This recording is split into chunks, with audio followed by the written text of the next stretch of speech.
안녕하세요, 제이씨입니다. 저는 요즘 돈 세는 맛에 살고 있습니다. 하락장에 주가가 떨어져서 죽을 맛인데 무슨 헛소리냐 하실 텐데요. 제가 즐겁게 돈을 셀 수 있는 이유는 다음과 같습니다. 대부분 한국 기업들의 결산월이 12월인데 이 기업들은 3월 말까지 사업보고서를 제출해야 합니다. 다트 공식 사이트에 사업보고서가 올라오고 나면 이 기업이 작년에 벌어들인 돈을 확인할 수 있죠. 그런데 그 전에 매출액이나 영업이익, 순이익이 직전 연도 대비 30% 이상, 자산총액 2조 원 이상 기업의 경우 15% 이상 증가하거나 감소할 경우에 공시 규정에 따라서 주주총회 전에 반드시 공시해야 합니다. 또는 주주총회 소집 공고에 포함된 재무제표를 확인할 수도 있고요. 그래서 사업보고서가 제출되기 전에 미리 기업의 실적을 확인할 수 있습니다. 제가 보유 중인 TCK로 예를 들면 보시는 바와 같이 벌써 한 달 전에 매출액 또는 손익구조 이상 변동 공시가 올라왔습니다. 공시를 통해서 매출액은 18%, 영업이익 28%, 당기순이익 35%가 증가한 걸 확인할 수 있습니다. 그리고 아래에 자산, 부채, 자본총계도 함께 확인할 수 있습니다.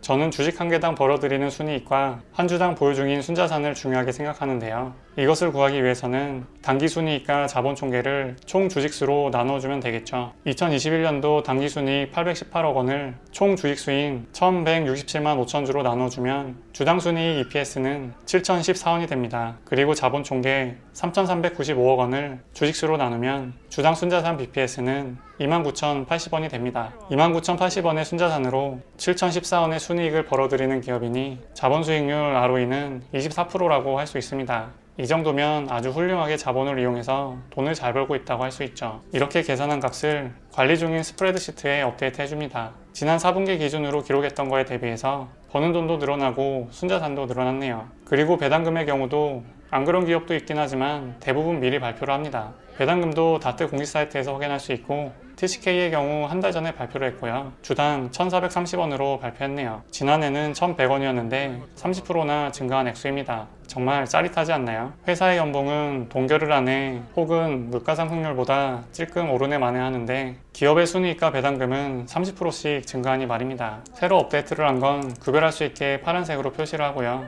이렇게 적어 넣은 주당 순이익, 주당 순자산, 주당 배당금에 제가 보유 중인 주식을 곱해서 순이익, 순자산, 배당금을 계산합니다. 정리해보면 저에게 TCK는 1768만원의 순자산으로 매년 426만원을 벌어다주고 그중 일부인 86만원을 배당금으로 주는 존재입니다. 제가 저의 시간과 에너지를 팔아서 노동소득으로 벌어들이는 월급 한 개 정도만큼의 돈을 벌어다주고 있네요. 이런 식으로 보유 중인 모든 종목들이 발표하는 실적을 하나하나 업데이트 해나가고 있습니다. 사실 뭐 이렇게 바로바로 할 필요는 없고요. 어차피 3월 말에 사업보고서가 모두 제출되고 나면 네이버 금융이나 아이투자에서 4월 초나 중순까지 보기 쉽게 계산해서 사이트에 올려줍니다. 그것만 갖다가 복붙해도 되긴 하는데요. 이렇게까지 하는 이유는 뭐 월급 명세서 미리 들여다본다고 월급 더 들어오는 건 아니지만 미리 보고 싶은 게 사람의 마음이니까요. 그리고 무엇보다도 주식 매매가 잦지 않고 주가 그래프를 쳐다보는 시간이 없기 때문에 주식에 들이는 시간이 너무 없어서 이렇게라도 해야 주식 투자 좀 하는 것 같고 그렇습니다. 각 계좌별로 총 순이익, 총 순자산, 총 배당금을 정리하면 다음과 같은데요. 이걸 전부 더해보면 저는 제가 보유 중인 주식으로 1년 기준 4억 6,174만원의 순자산으로 7,930만원을 벌어들이고 있고 그 중에 3,177만원을 현금으로 빼내 쓰고 있습니다. 1월 말에 확인했던 거와 비교하면 총 순이익이 300만원이나 늘었네요. 대기업 직장인 한 명이 받는 연봉 수준 정도가 되는 건데요. 분명한 건 이 금액은 직장인의 연봉 상승률보다 가파르게 증가할 것입니다. 아무리 늦어도 6, 7년 뒤에 2배가 되어 있을 것이고요. 저 대신에 이만큼 돈 벌어오는 이가 2명 정도 된다면 그때쯤 저에게 노동소득은 필수가 아닌 선택이 될 것입니다.